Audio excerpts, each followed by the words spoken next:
Hello students, welcome to NEET G master. जैसा कि आप जानते हैं कि आज के इस लेक्चर में हम केमिस्ट्री का डेमो कवर करने वाले हैं for our JEE NEET aspirants. तो कोई भी टॉपिक स्टार्ट करने से पहले जो सबसे बड़ा डाउट होता है स्टूडेंट्स के माइंड में कि भाई कौन सा टेक्स्ट बुक हम फॉलो करें केमिस्ट्री के लिए, जिससे कि हम एक अटेम्प्ट में हमारे लिए पॉसिबल हो जेई या फिर नीट के एग्जाम को क्रैक करना। तो वहीं से आज का हमारा टॉपिक, आज का सेशन स्टार्ट करते हैं डिस्कशन का।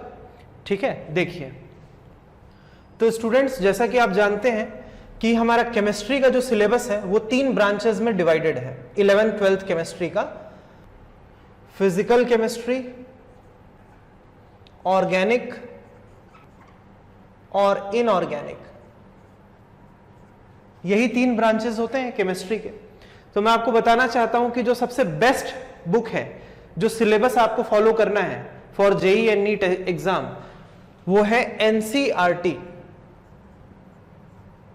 NCERT is the best book for chemistry, क्योंकि चाहे जेई का एग्जाम हो या नीट का, सीबीएसई ही कंडक्ट करता है। तो जो सिलेबस वो फॉलो करेगा वो उसी टेक्स्ट बुक का करेगा जो साल भर आप 11th 12th में फॉलो करते हैं, दैट इज एनसीईआरटी। तो बेस्ट बुक है। तो कंटेंट वाइज, टॉपिक वाइज कि कौन सा टॉपिक हमको पढ़ना है केमिस्ट्री में, वो आप रेफर कर सकते हैं एनसीईआरटी से। ठीक है, नो डाउट इसके क्वेश्चन सफिशिएंट नहीं है, इसीलिए जो हमारा बुकलेट है नीट जी मास्टर का, नीट जी मास्टर बुकलेट,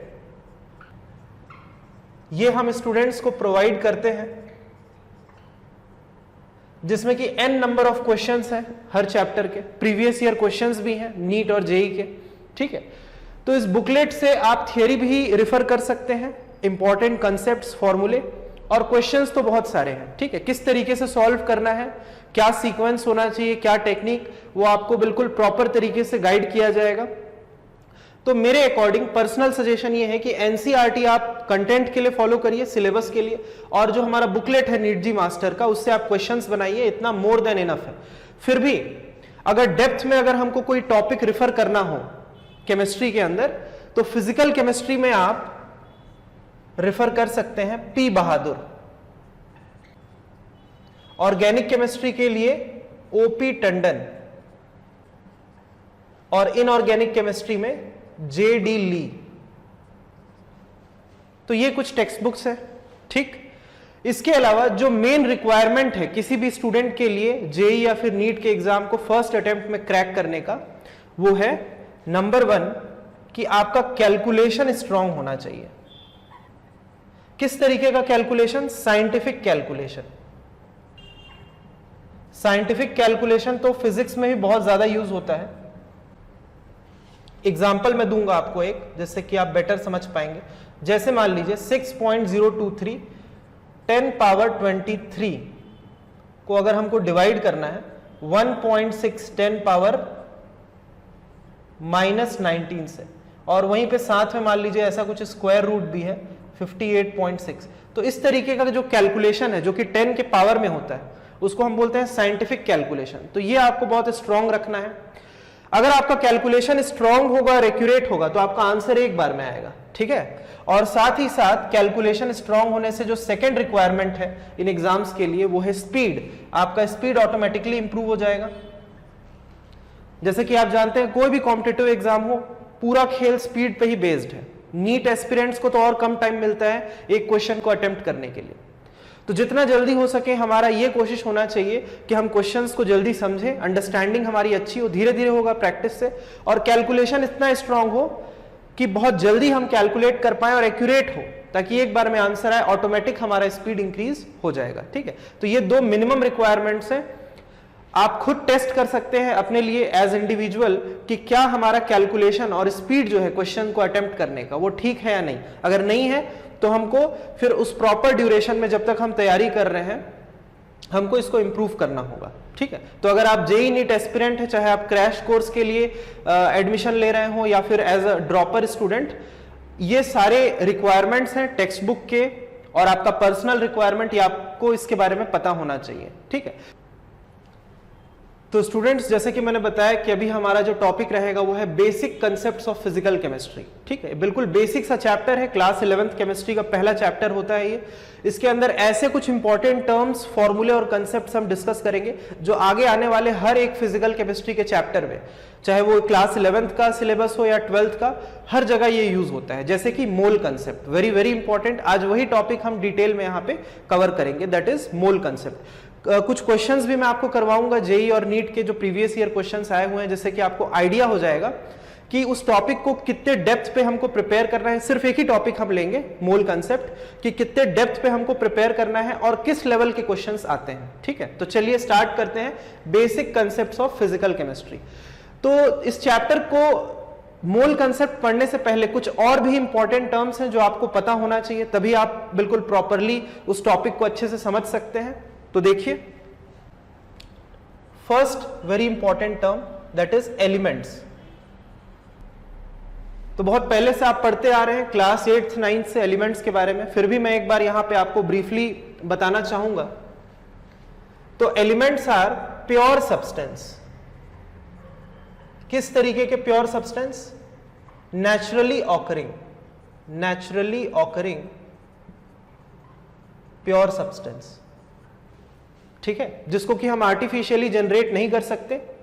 और प्योर कहने का मतलब कि इसको हम कितना भी डिवाइड कर ले इन सारे सब्सटेंसेस को, उनके जो सबसे स्मॉलेस्ट पार्ट भी होंगे, उनकी जो आइडेंटिटी होगी, मतलब केमिकल या फिर फिजिकल प्रॉपर्टी, वो रिजेंबल करेगी थ्रू आउट पूरे सब्सटेंस को। मतलब कि ऐसा नहीं होगा कि आप उसको ब्रेक करते जाएं पीसेज में या पार्टिकल्स में तो उनकी आइडेंटिटी चेंज होगी, नहीं होगी, वो सेम ही रहेगी। ठीक है, तो जो फिजिकल और केमिकल कॉम्पोजिशन रहेगा वो एक एक पार्टिकल का इस सब्सटेंस के अंदर सेम रहेगा, इसीलिए हम उसको यहाँ पे बोल रहे हैं प्योर सब्सटेंस। एग्जांपल्स, तो जैसे कि आप जानते हैं अभी तक 118 एलिमेंट्स डिस्कवर हो चुके हैं। अगर आप मॉडर्न पीरियोडिक टेबल रेफर करें तो 118 elements till date according to modern periodic table.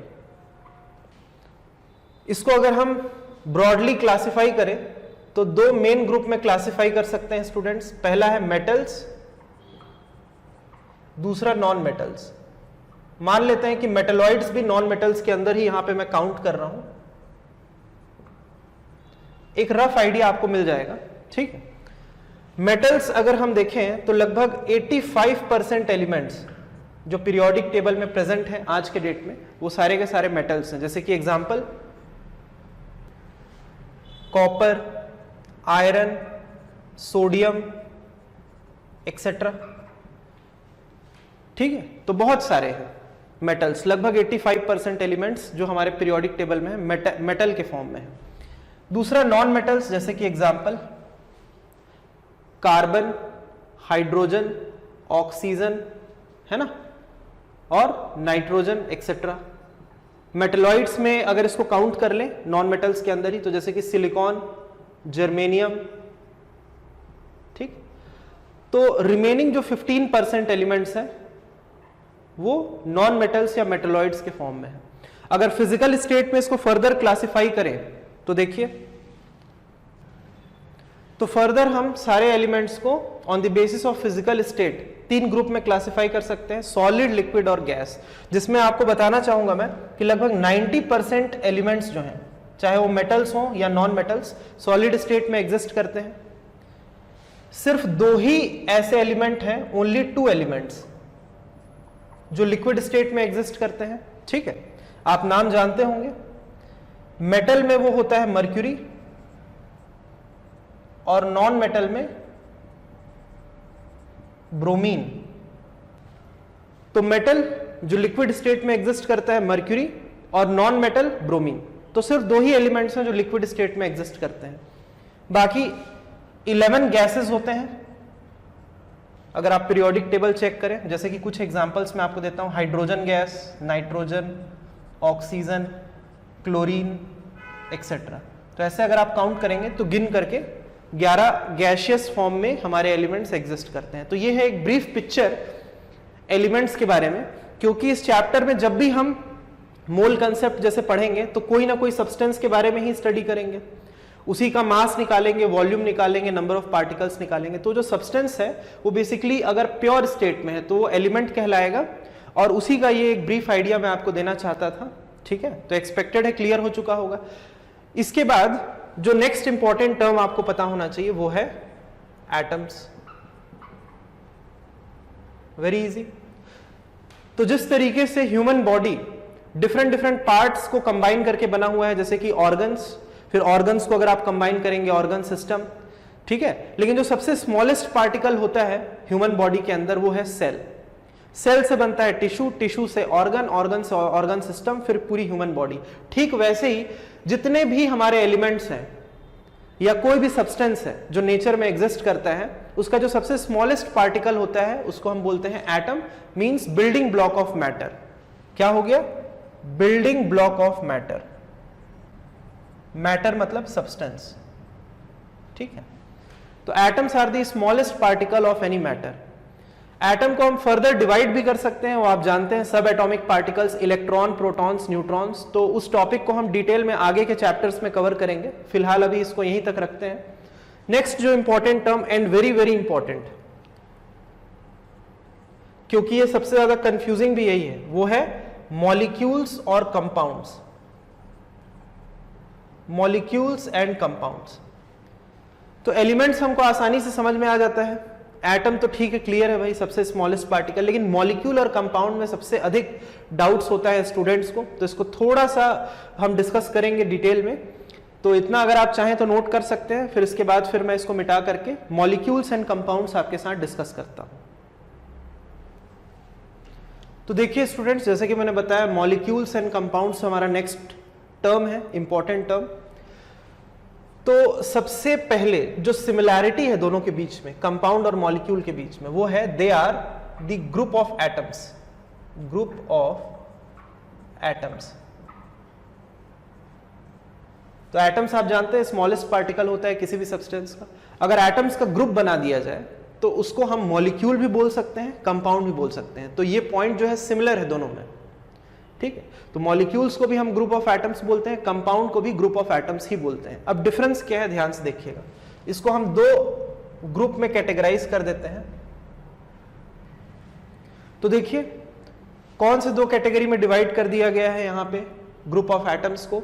They may be either group of atoms of same elements और group of atoms of different elements. जैसे कि एग्जांपल में देता हूं, अगर group of atoms of same element में बोल रहा हूं, तो एग्जांपल मान लीजिए कि एक हाइड्रोजन एटम है जिसको एक और हाइड्रोजन एटम के साथ कंबाइन किया जा रहा है और ये बन गया H2, ठीक है। तो H2 मतलब दो हाइड्रोजन एटम का ग्रुप है। अब इसको हम क्या बोलेंगे, H2 को मॉलिक्यूल बोले या कंपाउंड बोले? तो इसको हम बोलेंगे molecule. H2 is a molecule. Molecule किस चीज का मॉलिक्यूल?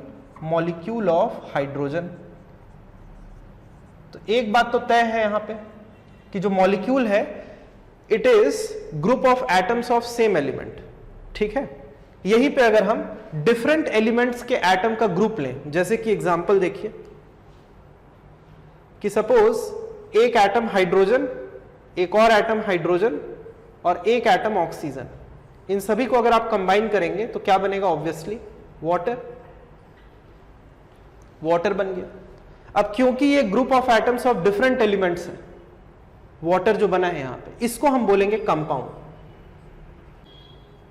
तो इससे ये भी फिक्स हो गया किस चीज का कंपाउंड है ये? Compound of water.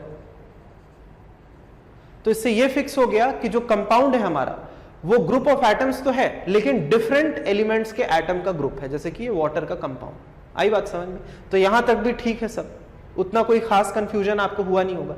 लेकिन अगर मैं बोल दूं कि ये जो H2O है ये एक मॉलिक्यूल भी है, H2 मॉलिक्यूल है हाइड्रोजन का, ये तो ठीक था। लेकिन अगर मैं बोलूं H2O वाटर जो है ये भी एक वाटर का मॉलिक्यूल है, इसको भी अगर मैं मॉलिक्यूल बोल दूं तो अब थोड़ा कंफ्यूजन स्टार्ट होता है। क्या मैं बोल रहा हूं? इसको भी मैं यहां पे मॉलिक्यूल बोल रहा हूं, मॉलिक्यूल ऑफ वाटर। तो इसको कंपाउंड ऑफ वाटर भी बोल रहा हूं, मॉलिक्यूल भी बोल रहा हूं, ठीक है। तो अब ध्यान से सुनिएगा, मॉलिक्यूल जो है ना हमारा वो ग्रुप ऑफ एटम्स होता है, सेम एलिमेंट का भी हो सकता है और डिफरेंट एलिमेंट्स का भी हो सकता है। मतलब ये भी एक मॉलिक्यूल है और ये भी एक मॉलिक्यूल है। मतलब मॉलिक्यूल होने के लिए सिर्फ ग्रुप ऑफ एटम्स होना ही जरूरी है बस। चाहे सेम एलिमेंट का हो या डिफरेंट एलिमेंट का। लेकिन कंपाउंड होने के लिए इट इज ऑलवेज रिक्वायर्ड कि जो आपका जो ग्रुप ऑफ एटम्स है वो हमेशा डिफरेंट एलिमेंट्स का ही होना चाहिए। इसीलिए वाटर को हम कंपाउंड बोल रहे हैं, H2 को हम कंपाउंड नहीं बोलेंगे। यही है डिफरेंस। आई बात समझ में? एक और पॉइंट ध्यान दीजिएगा, अगर मैं यहां पे लिख रहा हूं H2O तो इसका मतलब है कि ये 1 मॉलिक्यूल ऑफ वाटर है। कैसे 1 मॉलिक्यूल हुआ? भाई एक ही तो ग्रुप है जिसमें कि 2 हाइड्रोजन एटम है, 1 ऑक्सीजन, एक ग्रुप है। कैसे पता चलता है कि ये एक ही ग्रुप है? सामने देखिए कोई भी कोफिशिएंट नहीं है, मतलब बाय डिफॉल्ट 1 है वहां पे। अगर मैं यहां पे ऐसा लिख दूं सपोज 3H2O, तो अब ये हो गया 3 मॉलिक्यूल्स ऑफ वाटर। तो आई बात समझ में कि जो सामने नंबर लिखा होता है, जो कोफिशिएंट होता है हमारे फॉर्मूले का, वो ये भी डिसाइड करता है कि कितने नंबर ऑफ मॉलिक्यूल्स हैं। ठीक, तो यही कंफ्यूजन होता है स्टूडेंट्स को कि भाई इसको भी मॉलिक्यूल बोल रहे हैं, इसको ही बोल रहे हैं, तो कंपाउंड क्या होता है फिर? तो compound is the group of atoms of different elements only. अगर मैं यहां पे H2O को कंपाउंड बोल रहा हूं वाटर का, तो 3H2O को भी वाटर का ही कंपाउंड बोलूंगा, 3 कंपाउंड्स नहीं बोलूंगा। लेकिन वहां पे सामने नंबर 3 लिखा है तो 3 मॉलिक्यूल्स जरूर बोलूंगा। तो इस चीज को समझ लीजिए ध्यान से, ठीक है? तो एक्सपेक्टेड है आपको डिफरेंस और जो सिमिलैरिटी है मॉलिक्यूल्स और कंपाउंड्स के बीच में वो क्लियर हो चुका होगा। तो इतना नोट डाउन करिए। इसके बाद कुछ और इंपॉर्टेंट टर्म्स हैं, वो जल्दी से डिस्कस करके हमारा जो आज का मेन टॉपिक है मोल कंसेप्ट, वो स्टार्ट करते हैं। तो देखिए स्टूडेंट्स, जो नेक्स्ट इंपॉर्टेंट टर्म है वो है एटॉमिक मास। जैसे कि आप जानते हैं कि हर सब्सटेंस एटम्स से ही मिलकर बना हुआ है, तो हर एलिमेंट के एटम का कुछ ना कुछ एक फिक्स मास होता है जिसको कि हम एटॉमिक मास बोलते हैं। जैसे कि एग्जांपल कार्बन, एक कार्बन एटम का मास होता है 12। अब यूनिट क्या लिखे? क्योंकि मास का ऐसा यूनिट तो केजी होता है, ग्राम भी होता है दूसरा यूनिट, लेकिन यहां पे ना तो हम केजी लिखेंगे ना ग्राम लिखेंगे। वो इसलिए क्योंकि ग्राम और केजी काफी बड़े यूनिट्स होते हैं मास के, ठीक है? और एटम का साइज इतना छोटा है कि वो तो दिखता भी नहीं है, इलेक्ट्रॉन माइक्रोस्कोप यूज करना पड़ता है उसको देखने के लिए। आई बात समझ में? तो उसके लिए एक स्पेशल यूनिट यहां पे डिसाइड किया गया है, IUPAC ने डिसाइड किया है, वो है U। It is very small unit of mass to measure the atomic mass, ठीक है? U का फुल फॉर्म क्या होता है? इसको बोलते हैं यूनिफाइड मास। यूनिफाइड मास, ठीक है? तो कार्बन के एक एटम का मास होता है 12U, वैसे ही नाइट्रोजन के एक एटम का मास है 14U, ऑक्सीजन के एक एटम का मास है 16U, ठीक है? इस तरीके से कुछ मैं एग्जांपल्स यहां पे दे रहा था अभी आपको याद कितना होना चाहिए, कितने एलिमेंट्स का एटॉमिक मास याद होना चाहिए। अगर आप मॉडर्न पीरियोडिक टेबल रेफर करते हैं तो मेरा सजेशन ये है कि एलिमेंट नंबर 1 से लेकर के एलिमेंट नंबर 30 तक एटलीस्ट, मतलब हाइड्रोजन से लेकर के जिंक तक, यही है सीक्वेंस। आप देख लीजिए मॉडर्न पीरियोडिक टेबल। तो इन सारे एलिमेंट्स का नाम सीक्वेंस में याद होना चाहिए। सीक्वेंस कहने का मतलब एटॉमिक नंबर, कि उसके अंदर कितने नंबर ऑफ इलेक्ट्रॉन्स और प्रोटॉन्स हैं, साथ ही साथ उनका एटॉमिक मास, हाइड्रोजन से जिंक तक एटलीस्ट, तभी जाकर के आप मोल कंसेप्ट के क्वेश्चंस जो है बना पाएंगे, क्योंकि उसमें मोलर मास कैलकुलेट करना पड़ता है और वो आप तभी कर पाएंगे जब आपको एटॉमिक मास याद होगा एटलीस्ट इन सभी एलिमेंट्स का 1 से 30 तक, ठीक है? कोशिश करिए कि अगर 50 तक हो जाए तो और बेटर रहेगा, ठीक है? पहले हमको 30 तक ट्राई करना है, उसके बाद 50 तक धीरे धीरे करके होगा, एकदम से नहीं होगा। तो आप याद रखिए, तभी आपको सभी एलिमेंट्स के एटम का मास याद रहेगा, तो आप नेक्स्ट टॉपिक बना पाएंगे, विच इज, देखिए next important term, molecular mass calculate करना। मॉलिक्यूलर, तो नाम से ही क्लियर है, जैसे कि एटॉमिक मास था तो एक एटम का मास, मॉलिक्यूलर मास मतलब कि एक मॉलिक्यूल का मास। जैसे कि एग्जांपल देखिए, मान लीजिए ले लेते हैं CO2, this is 1 molecule of carbon dioxide, 1 molecule of carbon dioxide. ये अभी अगर सामने 2 लिख दूं तो 2 मॉलिक्यूल्स हो जाएगा, 4 लिख दूं तो 4 मॉलिक्यूल्स हो जाएगा। तो यहां पे एक मॉलिक्यूल है कार्बन डाइऑक्साइड का हमारे पास। इसका अगर हमको मॉलिक्यूलर मास निकालना है तो टेक्निक बिल्कुल सिंपल सा है। देखिए नंबर ऑफ एटम्स देख लीजिए आप, कौन कौन से एलिमेंट्स के कितने हैं। तो कार्बन का एक ही एटम है, जबकि ऑक्सीजन के 2 एटम्स हैं, ये देखिए, एक एटम कार्बन का, 2 एटम ऑक्सीजन के। तो कार्बन के एक एटम का मास होता है 12, ये ऊपर लिखा हुआ है देख सकते हो आप, प्लस ऑक्सीजन के एक एटम का मास होता है 16, ये देखिए। तो अब आप मल्टीप्लाई करके टोटल एडअप करिए इसको, तो ये आएगा 44। और यूनिट क्या लिखना है यहाँ पे, U, क्योंकि यहाँ पे जो आपने लिया है एटॉमिक मास लिया है और उसका यूनिट होता है U, यूनिफाइड मास, या एटॉमिक मास यूनिट AMU भी लिखते हैं इसको, AMU, full form atomic mass unit, ठीक है। तो यहाँ पे मॉलिक्यूलर मास का यूनिट भी होगा U, 44 U आएगा, आप चेक कर लीजिए। तो यही स्टाइल है किसी भी मॉलिक्यूल का मास निकालने का, ठीक है। लेकिन उसके लिए रिक्वायरमेंट क्या है कि आपको एटॉमिक मास एटलीस्ट इतने एलिमेंट्स का पता होना चाहिए। अब इन सारे इंपॉर्टेंट टर्म्स को पढ़ने के बाद अब हम स्टार्ट करेंगे जो मेन टॉपिक है आज का हमारा, दैट इज मोल कंसेप्ट। तो इतना आप चाहें तो नोट डाउन कर सकते हैं, फिर आगे देखेंगे। तो देखिए स्टूडेंट्स, वेरी इंपॉर्टेंट मोल कंसेप्ट, बिल्कुल ध्यान से समझिएगा। बहुत सारे स्टूडेंट्स को पूरा सिलेबस पढ़ने के बाद भी ये क्लियर नहीं हो पाता है और घबराते हैं देख करके, क्योंकि न्यूमेरिकल आता है इस टॉपिक से, ठीक है। तो बिल्कुल टेंशन लेने की जरूरत नहीं है, बस एक एग्जाम्पल दूंगा, उससे एक बार में आपको ये समझ में आ जाएगा। देखिए, अगर आपसे कोई पूछ ले कि भाई 1 डजन ऑफ ऑरेंजेस, तो कितना क्वांटिटी आएगा, कितने नंबर ऑफ ऑरेंजेस आएंगे 1 डजन के अंदर? आंसर है 12, कोई डाउट नहीं है इसमें। अगर ऑरेंजेस की जगह मान लीजिए एप्पल्स पूछ ले, 1 डजन एप्पल्स, कितने नंबर ऑफ एप्पल्स आएंगे? 12। अगर एग पूछ ले 12। तो कहने का मतलब ये हुआ कि अगर हमारा जो क्वांटिटी है वो 1 डजन है, तो उसके अंदर चाहे आपसे ऑरेंजेस पूछे, एप्पल पूछे, एग पूछे, मतलब कोई भी ऑब्जेक्ट पूछ ले, उसका नंबर फिक्स है, दैट इज 12। उसी तरीके से केमिस्ट्री में किसी भी सब्सटेंस का के अंदर अगर हमको नंबर ऑफ पार्टिकल्स का पता करना है कि भाई एक सपोज सब्सटेंस है, मान लीजिए कार्बन डाइऑक्साइड है, वो एक मॉलिक्यूल है, तो अगर हमको पता लगाना है कि उसके अंदर कितने पार्टिकल्स, कितने मॉलिक्यूल्स या एटम्स प्रेजेंट हैं, तो उसका नंबर भी ठीक वैसे ही फिक्स रहेगा जैसे कि यहाँ पे 1 डजन के अंदर नंबर ऑफ ऑरेंजेस, एप्पल और एग फिक्स हैं, दैट इज 12।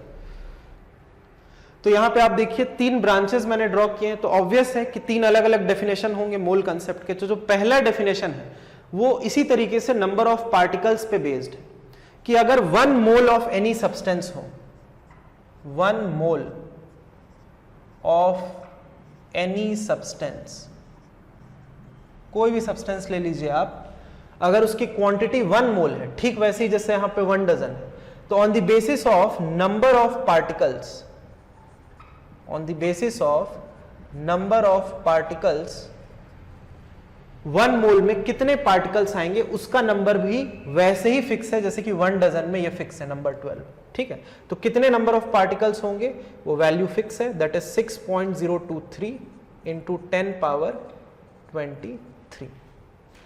और क्योंकि ये फिक्स नंबर है, इसका एक नाम भी है, इसको क्या बोलते हैं हम? Avogadro's constant, Avogadro's constant.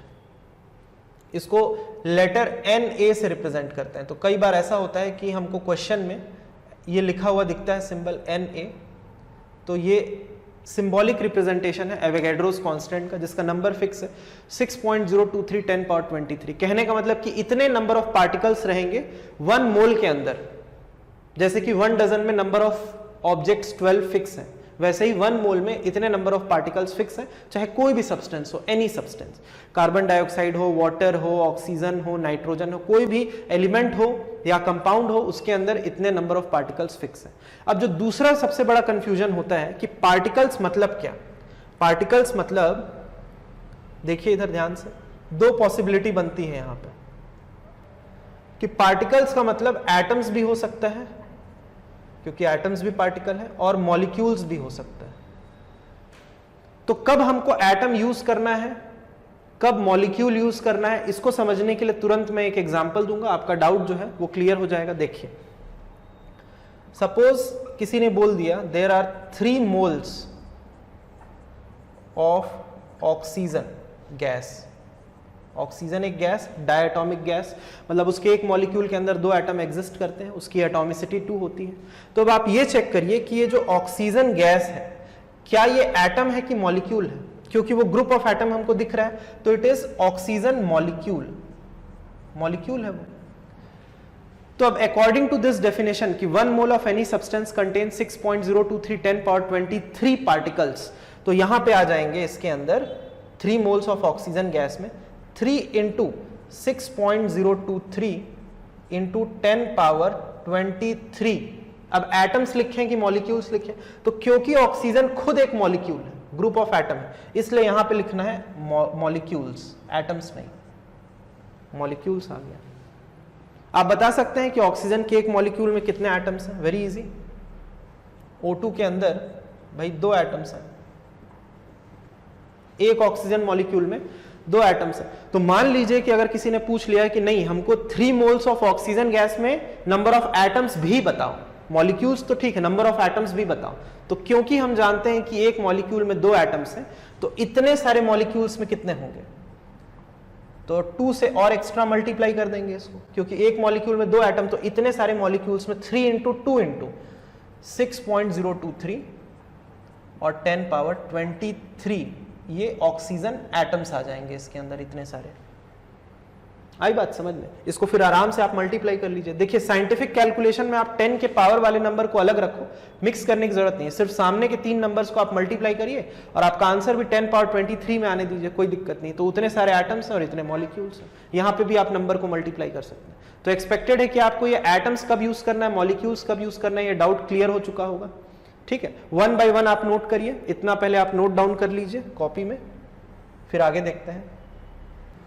तो स्टूडेंट्स चलिए आगे बढ़ते हैं सेकेंड डेफिनेशन की तरफ, मोल कंसेप्ट का। तो सेकेंड डेफिनेशन है on the basis of mass of substance. ठीक है, तो जिस तरीके से 1 मोल ऑफ सब्सटेंस में नंबर ऑफ पार्टिकल्स फिक्स हैं, तो सीधी सी बात है मास भी फिक्स होना चाहिए, और उस मास को हम क्या बोलते हैं? फिक्स्ड मास को, उसको बोलते हैं मोलर मास। कि भाई 1 मोल है अगर किसी भी सब्सटेंस का, तो उसके अंदर जो मास आएगा वो आएगा मोलर मास के बराबर, मोलर मास। अब ये नया चीज है, molar mass of the substance. तो कैसे निकालते हैं मोलर मास? बहुत आसान सा टेक्निक है, ऑलरेडी मैं अभी थोड़ी देर पहले बता चुका हूं, देखिए ध्यान से। तो मोलर मास निकालने का क्या टेक्निक है? एक एग्जांपल तुरंत, जैसे कि मीथेन ले लिए, मान लीजिए CH4, मीथेन गैस। तो मीथेन गैस का अगर मेरे को मोलर मास निकालना है तो टेक्निक बिल्कुल सिंपल सा है, और वही टेक्निक है जैसे कि हम मॉलिक्यूलर मास निकालते हैं। कैसे करते हैं? इस कंपाउंड में हमारा एक एटम है कार्बन का और 4 एटम है हाइड्रोजन के। देखिए आप, हाइड्रोजन के 4 एटम है, तो ये हो जाएगा 12 इंटू 1, क्योंकि एटॉमिक मास कार्बन का 12 होता है, प्लस हाइड्रोजन का एटॉमिक मास 1 होता है, तो ये आ गया 16। चेक करिए। अब वेरी इंपॉर्टेंट, मॉलिक्यूलर मास जब हम निकाल रहे थे तो यूनिट को यू लिखते थे, क्योंकि वो सिर्फ एक मॉलिक्यूल का मास होता था। लेकिन यहां पे मोलर मास जो है, वर्ड देखिए डिफरेंस है यहां पे, मॉलिक्यूलर नहीं मोलर। तो मोलर मास जो है वो एक मॉलिक्यूल मीथेन गैस का नहीं है, वो कितने सारे मॉलिक्यूल्स है, क्योंकि 1 मोल में कितने सारे मॉलिक्यूल्स है मीथेन के? इतने सारे, 6.023 10 पावर 23। अगर आप ध्यान से देखें तो 10 पावर 23 मतलब 23 जीरोस, तो ये काफी बड़ा नंबर हो गया ना। तो अगर उतने सारे मीथेन गैस के मॉलिक्यूल्स एक जगह आप कलेक्ट करोगे 1 मोल के अंदर, तो अब उसका मास जो है यू में नहीं लिखेंगे, काफी बड़ा वैल्यू आएगा। इसीलिए डिसाइडेड है कि मोलर मास का जो यूनिट होगा वो यू नहीं है, वो ग्राम है।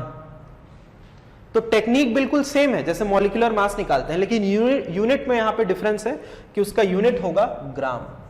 क्यों होगा? क्योंकि वो एक मॉलिक्यूल का मास नहीं है, वो इतने सारे, क्योंकि 1 मोल है ना, 1 मोल में इतने सारे मॉलिक्यूल्स होंगे मीथेन के, तो इतने सारे मॉलिक्यूल्स का जो मास एक साथ कलेक्टिवली फिर उसकी मास की यूनिट जो है वो बढ़ जाएगी, वो ग्राम में आएगी। तो 16 ग्राम हो गया यहाँ पे। आया समझ में? तो ये हमारा सेकेंड डेफिनेशन मोल कंसेप्ट का, on the basis of mass of substance.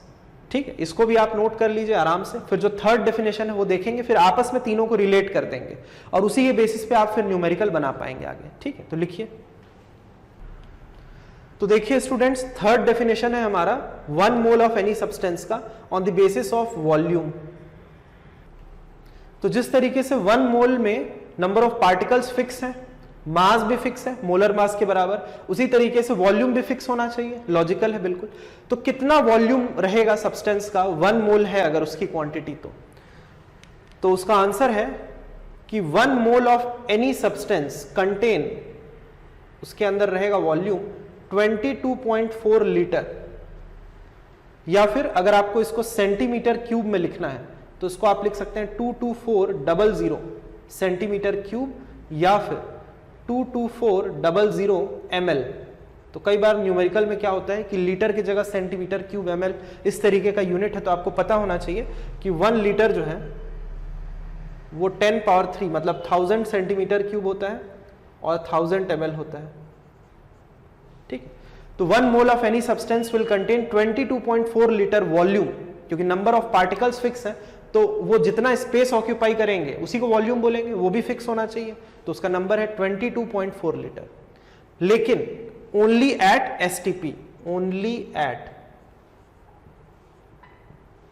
STP. अब एसटीपी क्या है, इसको बोलते हैं हम स्टैंडर्ड टेम्परेचर एंड प्रेशर। तो स्टैंडर्ड टेम्परेचर कितना होता है, स्टैंडर्ड टेम्परेचर होता है 273 केल्विन, एसआई यूनिट टेम्परेचर का केल्विन होता है, तो 273 केल्विन होता है स्टैंडर्ड टेम्परेचर, और स्टैंडर्ड प्रेशर होता है 1 atm या फिर 1 बार,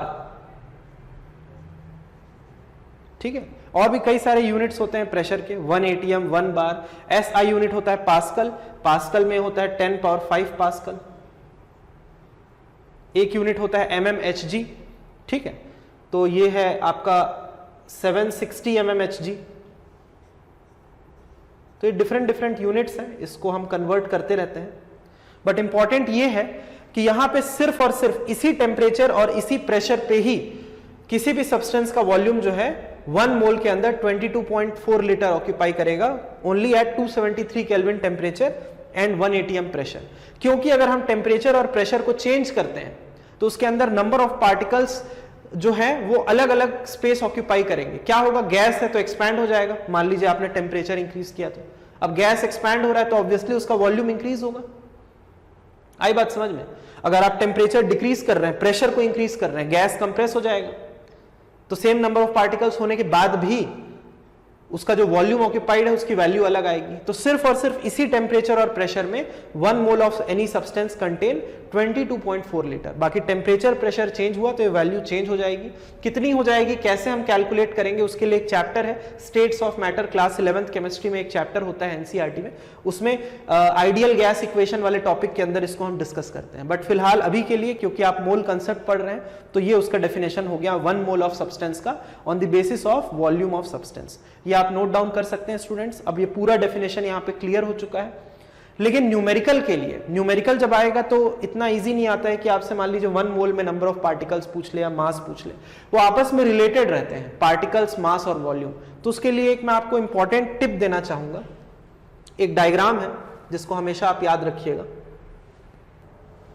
तो ये देखिए स्टूडेंट्स यहाँ पे, तो मान लीजिए कि क्वेश्चन में आपको वॉल्यूम गिवन है किसी सब्सटेंस का और मास पूछ रहा है, तो पहले आपको मोल्स कैलकुलेट करना पड़ेगा, वॉल्यूम से मोल्स, मोल्स से मास, इन्हीं डेफिनेशंस को यूज करके। ठीक है, मैं दिखाऊंगा अभी करके कैसे करते हैं। मान लीजिए मास दिया और पार्टिकल्स पूछ रहा है, तो मास से पहले मोल्स, मोल्स से फिर पार्टिकल्स। पार्टिकल्स दिया और वॉल्यूम पूछ रहा है, तो पार्टिकल्स से पहले मोल्स, मोल्स से फिर वॉल्यूम। तो इस तरीके से आपको इस डायग्राम को याद रखते हुए, दिमाग में रखते हुए आपको कैलकुलेशन करना है। चाहे हमको कुछ भी दिया हो और कुछ भी कैलकुलेट करने के लिए बोले, बिना मोल्स कैलकुलेट किए आप नहीं कर सकते। आप ध्यान से देखिए, 2 साइडेड एरो है, तो हम वॉल्यूम से पार्टिकल्स भी निकाल सकते हैं on the basis of moles, and particle से वॉल्यूम भी निकाल सकते हैं। तो कुछ भी करना हो हमको पहले नंबर ऑफ मोल्स यहाँ पे सब्सटेंस का कैलकुलेट करना पड़ेगा, और फॉर्मूले आपके सामने हैं। तो आराम से इसको नोट डाउन कर लीजिए कॉपी में, फिर 1 बाय 1 मैं ऑब्जेक्टिव क्वेश्चंस डिस्कस करूंगा, जिससे और बेटर आपको क्लियर हो पाएगा कि किस तरीके के क्वेश्चंस मोल कंसेप्ट पे बेस्ड आते हैं एग्जाम्स में। तो लिख लीजिए। तो देखिए स्टूडेंट्स, यहाँ पे फर्स्ट क्वेश्चन आ चुका है हमारे सामने, based on mole concept. NEET 2013 का ये सिंपल सा क्वेश्चन मैंने यहाँ पे लिया है। सबसे पहला डायग्राम मैंने यहाँ पे रब नहीं किया है ताकि आपको दिखता रहे, दिमाग में आपके रहे कि हमको किस तरीके का कैलकुलेशन करना है। ठीक है, तो देखिए इस क्वेश्चन में आपको पूछा गया है which has maximum number of atoms. 4 option है आपके आगे। ऑब्वियसली आपको मास गिवन है एलिमेंट्स का और नंबर ऑफ एटम्स के बारे में पूछ रहा है। कहने का मतलब कि मास दिया है और पार्टिकल्स के बारे में पूछ रहा है। तो पहले हम मास से क्या निकालेंगे, मोल्स, फिर मोल्स से पार्टिकल्स। अब आया समझ में डायग्राम का सिग्निफिकेंस। तो देखिए किस तरीके से कैलकुलेशन होगा। पहले तो एक काम करते हैं, मास से मोल्स निकालने के लिए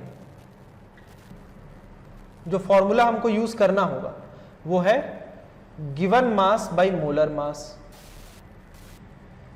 मोलर मास तो हम जानते हैं कि 1 मोल का मास होता है, जो कि यहां पे हम फॉर्मूले से ही निकाल सकते हैं। देखिए मोलर मास को निकालने के लिए सिर्फ और सिर्फ आपको एलिमेंट या कंपाउंड का फॉर्मूला पता होना चाहिए और उसका एटॉमिक मास याद होना चाहिए। जैसे कि कार्बन का अगर हम मोलर मास निकालें तो वो हो जाएगा 12 ग्राम। ग्राम में लिखना है ना, क्योंकि मोलर मास है। ये अब इस लाइन से मैं सबका मोलर मास लिख रहा हूं। आयरन का 56 ग्राम, एल्यूमिनियम 27 ग्राम, सिल्वर 108 ग्राम। तो ये मैंने लाइन से सभी का मोलर मास लिख दिया है। गिवन मास ये जो दिया हुआ है 24 ग्राम कार्बन, तो ये गिवन मास है कार्बन का। 56 ग्राम आयरन का गिवन मास है। ये एल्यूमिनियम का गिवन मास है। ये सिल्वर का गिवन मास है। तो एक एक करके हम मोल्स निकाल लेंगे। मोल्स के बाद ही हम बता पाएंगे कि भाई किसमें नंबर ऑफ एटम्स मैक्सिमम है। ठीक है, तो देखिए अगर कार्बन का हम निकालें मोल्स ऑफ कार्बन, तो गिवन मास कितना है, फॉर्मूला तो यही है 24 बाय मोलर मास 12, तो ये आ गया 2 मोल्स। अगर हम निकालें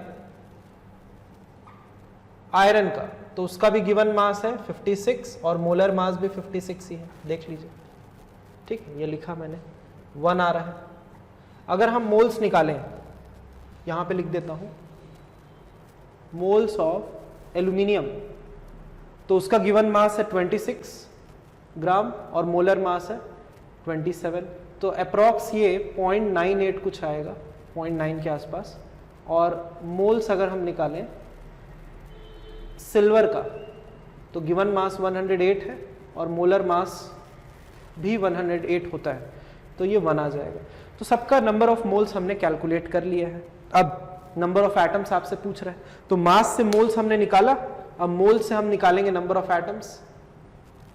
तो हम जानते हैं कि भाई 1 मोल में 6.023 10 पावर 23 एटम्स होते हैं। ये सारे के सारे तो एटम्स दिख रहे हैं, मॉलिक्यूल तो एक भी नहीं, तो एटम्स ही बोलूंगा मैं यहां पे। तो 1 मोल में कितने होते हैं, 6.023 10 पावर 23 एटम्स होंगे।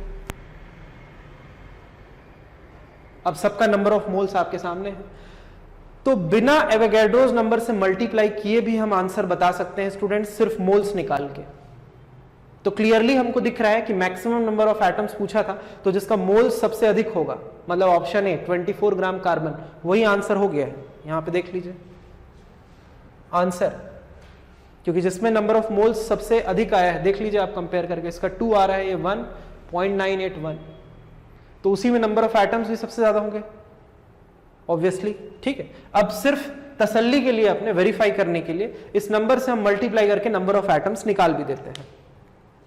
तो अगर इसमें हमको नंबर ऑफ एटम्स निकालना है कार्बन का, तो सिर्फ नंबर ऑफ मोल्स को मल्टीप्लाई करेंगे। भाई 1 मोल में इतने एटम्स, तो 2 मोल्स में कितने, तो 2 × 6.023 10 पावर 23, जो भी आएगा। आंसर तो पहले ही पता है कि ऑप्शन ए है। ठीक है, फिर भी लिख लेते हैं आगे।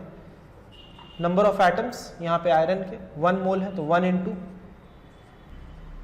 ठीक है। सिमिलरली एल्यूमिनियम एटम्स कितने हो जाएंगे, मोल से 0.98, तो 0.98 से एवोगैड्रोस नंबर को मल्टीप्लाई 6.023 10 पावर 23। यहां पे मोल से 1, तो 1 × 6.023 10 पावर 23। तो पहले ही क्लियर था कि ऑप्शन ए करेक्ट आंसर आएगा, क्योंकि नंबर ऑफ मोल्स मैक्सिमम आया है कार्बन में। ठीक है, तो ये था सबसे इजी क्वेश्चन फर्स्ट नीट 2013 का। Option A is the correct answer. आप नोट कर लीजिए आराम से, फिर आगे देखते हैं नेक्स्ट क्वेश्चन। तो स्टूडेंट्स यहाँ पे हम देख सकते हैं सेकंड क्वेश्चन आ चुका है हमारे सामने। जेईई 2015 का काफी सिंपल सा क्वेश्चन है बेस्ड ऑन मोल कंसेप्ट। यहाँ पे हमको गिवन है the mass of 112 centimetre cube of methane gas आपसे पूछ रहा है कि एसटीपी कंडीशन है, स्टैंडर्ड टेम्परेचर प्रेशर का, जिसमें कि मीथेन गैस का वॉल्यूम है 112 सेंटीमीटर क्यूब। आपको मास कैलकुलेट करना है। तो यहां पे देखिए इस डायग्राम में वॉल्यूम दिया है और मास निकालना है। तो पहले वॉल्यूम से क्या निकालेंगे, मोल्स, मोल्स से मास। तो पहला स्टेप रहेगा हमारा कि हम वॉल्यूम से कैलकुलेट करें मोल्स। ठीक है, तो वॉल्यूम से मोल्स निकालने के लिए हमको पता है कि 1 मोल में कितना वॉल्यूम एग्जिस्ट करता है, 22.4 लीटर, या सेंटीमीटर क्यूब में 22400 सेंटीमीटर क्यूब। सेंटीमीटर क्यूब क्यों बोल रहा हूं, क्योंकि गिवन वॉल्यूम जो है वो सेंटीमीटर क्यूब में। तो 1 मोल में इतना सेंटीमीटर क्यूब। अब आपको जो गिवन है 112 सेंटीमीटर क्यूब, तो इसके अंदर नंबर ऑफ मोल्स कितने आएंगे, गिवन वॉल्यूम 112 डिवाइड बाय 22400, ये आ गया आपका नंबर ऑफ मोल्स। कि 1 मोल में 22400 सेंटीमीटर क्यूब, तो 112 सेंटीमीटर क्यूब में इतना मोल्स। तो वॉल्यूम से हमने मोल्स निकाल लिया है, वॉल्यूम से मोल्स। अब मोल्स से बस मास निकालना है। ठीक है, तो कैसे होगा देखिए, जो हमारा कंपाउंड है वो क्या है, मीथेन गैस। तो मीथेन गैस का मोलर मास कितना होता है students, molar mass of methane gas, फॉर्मूले से आप कैलकुलेट करेंगे। एक एटम है कार्बन का, तो 1 × 12 ये कार्बन का हो गया, प्लस हाइड्रोजन के 4 एटम है, पहले भी मैंने कैलकुलेट करके दिखाया था थोड़ी देर पहले। तो 16 ग्राम इसका मोलर मास यहां पे आ जाएगा, ये आप चेक कर सकते हैं। ठीक, अब हमको पता है कि भाई 1 मोल में मीथेन गैस के जो मास एग्जिस्ट करेगा वो है 16 ग्राम। कितने में, 1 मोल में। अब अकॉर्डिंग टू क्वेश्चन कितना मोल्स आया है हमारे सामने, इतना। तो 1 मोल में जब 16 ग्राम है तो इसमें कितना होगा, तो इसमें इंटू 16 कर देंगे बस, और हमारा आंसर आना चाहिए मास का। तो आप इसको रफ में कैलकुलेट करके देखिए, ये अप्रॉक्स 0.08 ग्राम, मतलब option C is the correct answer. Option C आएगा 0.08 ग्राम मीथेन गैस का, आप चेक कर सकते हैं। तो प्रोसीजर बिल्कुल सिंपल था, पहले वॉल्यूम से हमने मोल्स निकाला, फिर बाद में मोल्स को यूज करके मास, ये देख सकते हैं। ठीक है, चलिए नोट डाउन करिए, फिर आगे बढ़ते हैं थर्ड क्वेश्चन की तरफ। स्टूडेंट्स देखिए थर्ड क्वेश्चन आपके सामने, नीट 2018 का। इस बार हमको गिवन है 2 ग्राम ऑक्सीजन, मतलब ऑक्सीजन हमारा मेन सब्सटेंस, उसका इस बार मास दिया है 2 ग्राम। वेरी इंपॉर्टेंट, टेम्परेचर और प्रेशर का वैल्यू लिखा है। तो थोड़ी देर पहले मैंने आपको बताया था स्टैंडर्ड टेम्परेचर, स्टैंडर्ड प्रेशर का वैल्यू। तो 0 डिग्री सेंटीग्रेड, अगर इसको केल्विन में कन्वर्ट करें तो आएगा 273 केल्विन, क्योंकि 0 degree centigrade SI unit temperature का जो केल्विन है 273 केल्विन के बराबर होता है। और 760 mmHg बिल्कुल स्टैंडर्ड प्रेशर है। ठीक है, टेम्परेचर भी स्टैंडर्ड है, प्रेशर भी स्टैंडर्ड है। तो नो डाउट कि अगर इस क्वेश्चन में हम 1 मोल की बात करें तो उसमें ऑक्सीजन जो गैस है उसके 1 मोल में 22.4 लीटर एग्जिस्ट करेगा, कोई डाउट ही नहीं इसमें, क्योंकि स्टैंडर्ड टेम्परेचर और प्रेशर का कंडीशन है। लेकिन आपको गिवन है कि भाई 2 ग्राम है ऑक्सीजन का, तो पहले तो हमको मोल्स निकालना पड़ेगा। देखिए इस बार मास दिया है और वॉल्यूम कैलकुलेट करना है, तो पहले मास से हम मोल्स निकालेंगे, मोल्स से वॉल्यूम निकालेंगे। तो फर्स्ट स्टेप हमारा रहेगा मास से हम निकालेंगे नंबर ऑफ मोल्स, ये पहला स्टेप है। कैसे होगा, उसके लिए मोलर मास आपको पता होना चाहिए। ऑक्सीजन का मोलर मास, 2 एटम है एक मॉलिक्यूल के अंदर, तो 2 इंटू एटॉमिक मास ऑक्सीजन का 16, तो 32 ग्राम आ गया मोलर मास। कहने का मतलब कि 1 मोल ऑफ ऑक्सीजन में 32 ग्राम मास एग्जिस्ट करता है। ठीक है, तो 2 ग्राम में कितना मोल्स रहेगा, 1 मोल में 32 ग्राम, तो 2 ग्राम में कितना मोल्स, तो given mass by molar mass, given mass कितना है, गिवन मास ऑक्सीजन का बाय मोलर मास, इसी से आएगा मोल्स। तो गिवन मास है 2 और मोलर मास है 32, सिंप्लीफाई कर दें तो 1/16 आ जाएगा अभी मोल्स। तो मास से मोल्स तो आ गया। अब STP स्टैंडर्ड टेम्परेचर प्रेशर में हम जानते हैं कि 1 मोल है, कोई भी सब्सटेंस हो, यहाँ पे ऑक्सीजन है, 22.4 लीटर वॉल्यूम उसके अंदर एग्जिस्ट करता है, तो 1/16 मोल्स में कितना एग्जिस्ट करेगा। तो अब हमारा सेकेंड स्टेप कि हम मोल से निकालेंगे वॉल्यूम, तो 1 मोल में 22.4 लीटर, तो 1/16 मोल्स में 1/16 से मल्टीप्लाई कर देंगे 22.4 को, ठीक है। तो इसको आप रफ में कैलकुलेट करके चेक करिए, आपका आंसर आ जाएगा अप्रॉक्स 1.4 के आसपास। 1.4 litre means option A is the correct answer, ठीक है। तो देख लीजिए, तो मेरे ख्याल से मैंने तीनों वेरिएशंस आपको कवर करवाए हैं कि आपको वॉल्यूम दिया था तो पार्टिकल्स निकालना है, पार्टिकल्स दिया था मास निकालना है, मास दिया था वॉल्यूम।